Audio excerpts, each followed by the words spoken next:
नमस्कार साथियों। रीट के सभी अभ्यर्थियों के मन में ये डाउट है कि कौन कौन से उनको एफिडेविट बनवाने हैं, कौन कौन से शपथ पत्र उनको बनवाने हैं, शपथ पत्र कितने रुपए के स्टाम्प पेपर पे बनेंगे, कौन सा शपथ पत्र स्टाम्प पे बनेगा, कौन सा सेल्फ डिक्लेरेशन लगेगा। इस तरह के काफ़ी डाउट्स अभ्यर्थियों के मन में चल रहे हैं। वो सभी डाउट आपके इस वीडियो के अंदर रिजॉल्व होने वाले हैं। हेलो एंड वेलकम, मैं शुभम आप सभी लोगों का हार्दिक स्वागत करता हूं हमारे चैनल सिंगल डिजिटल एजुकेशन में। साथियों, रीट के जो लेवल 1 के अभ्यर्थी हैं उनका काउंसलिंग शेड्यूल जारी हो चुका है। उनकी जो ज्वाइनिंग की डेट्स हैं वो भी निर्धारित हो चुकी है और रीट के लेवल 2 के अभ्यर्थियों का भी रिजल्ट जारी हो रहा है और जल्दी ही सभी लोगों का जब रिजल्ट जारी हो जाएगा तो उनका भी काउंसलिंग शेड्यूल जारी हो जाएगा।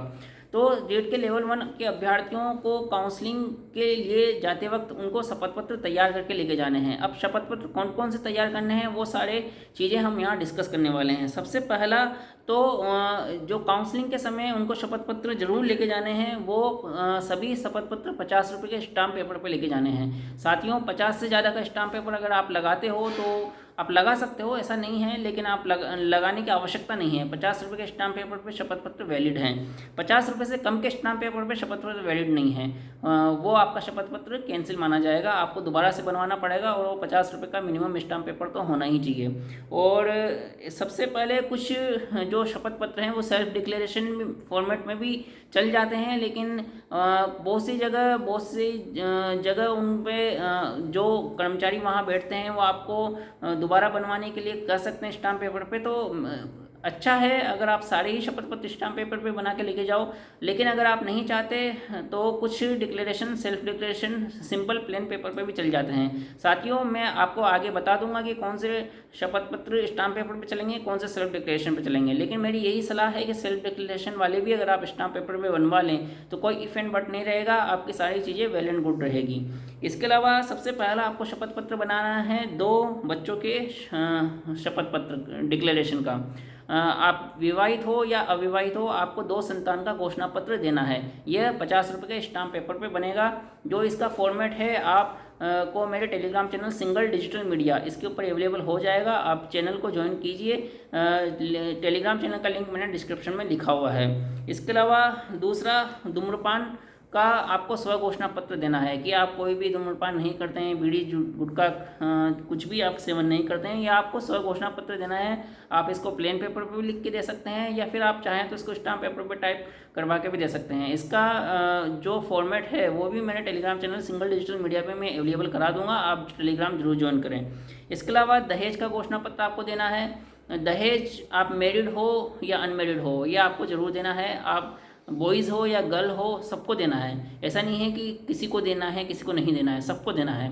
तो अगर आपकी शादी हो गई है तो उसमें ये लिखा होता है कि मेरी शादी पर्टिकुलर इस पर्सन से हुई है और मैंने शादी में कोई दहेज नहीं लिया है। और अगर आप अविवाहित हैं, एकल हैं, तो आपको ये लिखना होता है कि शादी के समय हम दहेज नहीं लेंगे या फिर देंगे। जो भी आपका जेंडर होगा उस हिसाब से लैंग्वेज सेट होगी और आपका इसका घोषणा पत्र ये आपको अंडरटेकिंग देनी है। आप चाहें तो इसको स्टाम्प पे करवा लीजिए या फिर आप चाहें तो इसको प्लेन पेपर पे भी दे सकते हैं। इसके अलावा शैक्षणिक योग्यता संबंधी आपको अंडरटेकिंग देनी है, ये स्टाम्प पेपर पे होगी, ये नेसेसरी है कि अगर आपको भर्ती प्रक्रिया में जो भी आपने डॉक्यूमेंट दिए हैं वो सब सही हैं। अगर उनमें कोई मैनिपुलेशन पाया जाता है फ्यूचर में तो आपको वो अयोग्य घोषित कर देंगे और आप जॉब के लिए कोई दावा नहीं करेंगे। यह घोषणा पत्र आपको जरूर देना है और ये 50 रुपये के स्टाम्प पेपर पे ही आपसे लिया जाएगा।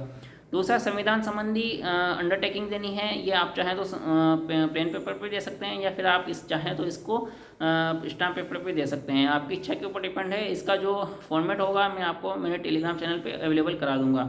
या इसके अलावा कोई आपने चीज़ जो शो करी है उसका कोई अंडरटेकिंग बनता है तो आपको वो देना पड़ेगा। जैसे कोई अगर आपने वरीयता क्रम में कोई वरीयता ली है किसी बेस पे तो उसका जो भी आपको शपथ पत्र बनेगा वो आपको देना होगा।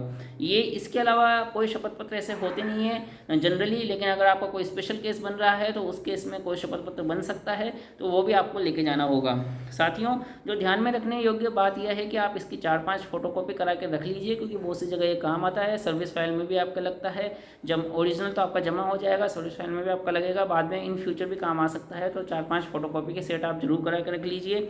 इसके अलावा जो भी चीज़ें हैं रीट के लेवल 1 के अभ्यर्थियों से संबंधित मैंने पहले वाले वीडियोस में भी उनको प्रोवाइड कराया है। मेडिकल बनाने का प्रोसीजर, पुलिस वेरिफिकेशन बनाने का प्रोसीजर, उनका काउंसलिंग का शेड्यूल, उनको कौन कौन से डॉक्यूमेंट लेके जाने हैं, वो सभी आप रेफ़र कर सकते हैं मेरी प्लेलिस्ट के थ्रू। प्लेलिस्ट मैंने का लिंक मैंने डिस्क्रिप्शन में लिख दिया है। इसके अलावा अगर आपको जानकारी पसंद आई हो तो वीडियो को लाइक कीजिए, इसे ज़्यादा से ज़्यादा लोगों तक शेयर कीजिए, अपने सभी साथियों तक इसे ज़रूर शेयर कीजिए ताकि नॉलेज उन तक पहुंच सके।